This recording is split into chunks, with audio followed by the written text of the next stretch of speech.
নমস্কাৰ, মই ডিম্পিয়ে পাঠ কৰিবলৈ লৈছোঁ অস্তাচলত ভাল পোৱাৰ এজাক বৰষুণৰ চতুৰ্থ খণ্ড। লেখিকা কৰবী চৌধুৰী প্ৰধান। ফোনটো থৈ দীঘল হুমুনিয়াহ এটা কাঢ়ি দিয়াই। সঁচাই মই কিমান লাকি। Ma'am, packing কৰোঁনে? পৰিচাৰিকা জবা আগুৱাই আহে। দিয়া, মোৰখিনি কৰা, ছাৰৰখিনি এতিয়াই নালাগে। জবা, অকলে যাব মেম? দিয়া, অকলেই যাম মই। অকণমান নিজৰ বাবে জীয়াম। হেৰুৱাই পেলোৱা মইজনীক অলপ আকৌ জীয়াই তুলিব পাৰোঁনে নোৱাৰোঁ চাওঁচোন। साथ भीगे बारिश में ये अब मुमकिन नहीं, चलो भीगते एक दूसरों की यादों में, तुम कहीं मैं कहीं। চিমলাৰ হালধীয়া ৰঙা ফুল পাইন গছৰ মাজত সৰু ধুনীয়া কটেজটো। গাড়ীৰ পৰা নামি মন ভাল লাগি যায় দিয়াৰ। সন্ধিয়াৰ সময়, পাহাৰৰ নিজান নিস্তব্ধ পৰিৱেশ, লাইটবোৰ তিলমিলাই আছে। কটেজৰ বাৰাণ্ডাত বহি কফি একাপ হাতত ল'লে। মোবাইলটোলৈ চালে। এতিয়ালৈকে দেৱৰ ফোন অহা নাই। তাই পালেহি নে নাই সুধিবলৈ। বোধহয় সদায় দৰে কিবা বৰ্ড মিটিঙত ব্যস্ত। ফ্ৰী হ'লে ফোন কৰি উল্টাই তাইক খং কৰিব যে তাই গৈ জনোৱা নাই কিয় বুলি। খবৰ দিয়া আৰু খবৰ লোৱা, পাৰ্থক্য বেছি নাই শব্দ দুটাৰ। পাৰ্থক্য আছে যদি মাত্ৰ অনুভৱৰ। তুমি ভালে কুশলে গৈ পালানে দিয়া বুলি যদি এটা মেছেজ পালোহেঁতেন, হয়তো মনৰ ভাগৰখিনিও নোহোৱা হ'লহেঁতেন। মানুহ নিসংগতাৰ অভ্যস্ত নহয়, হয়তো অভ্যস্ত হ'বলগীয়া হৈ পৰে আপোনজনৰ ব্যস্ততাৰ অজুহাতত। হোৱাটছএপ খুলি দেৱ মই পালোহি বুলি মেছেজ এটা কৰে তাই। ময়ো যে আৰু দেৱ ঠিকেই কয়। দিয়া, তোমাৰ অভিযোগবোৰ শেষ নহয় নেকি? স্বীকাৰোক্তি কৰে দিয়াই। দেৱ অভিযোগ নহয়, অভিমান। কেতিয়া বুজিবা?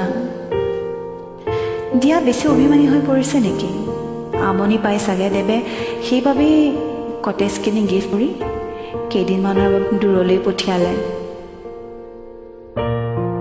তাইৰ হাঁহি উঠিল নিজৰ ওপৰতে।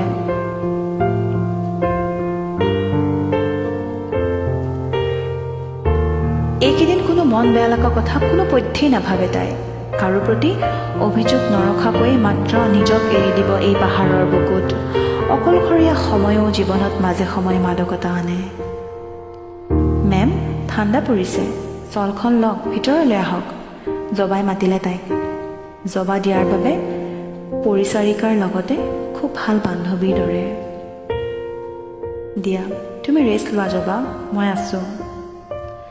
শ্বলখন মেৰিয়াই ল'লে তাই।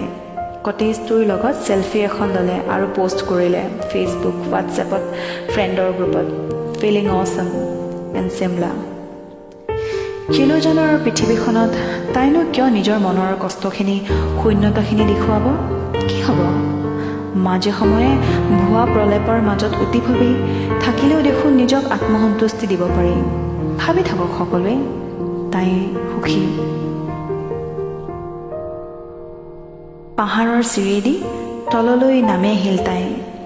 পাহাৰৰ মাজে মাজে বৈ অহা এটা সৰু নিজৰা, ধুনীয়া বনৰীয়া ফুলবোৰ, এটা ধুনীয়া সুগন্ধি তাইৰ নাকত লাগিছেহি আহি। বেঞ্চ এখনত বহি পৰিল তাই।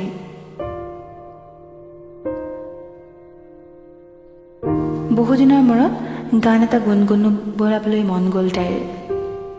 কিমান দিন হ'ল গান গোৱা নাই। তাইৰ প্ৰিয় গানটো,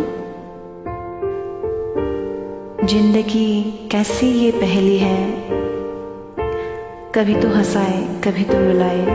তাৰপিছত কি আছিল জানো, পাহৰিলে তাই। কি যে আৰু।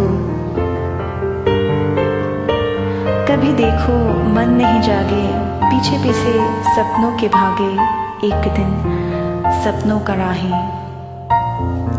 তাইৰ সুৰত সুৰ মিলাই কোনোবাই গাই উঠিল গীতটি খুব ধুনীয়াকৈ।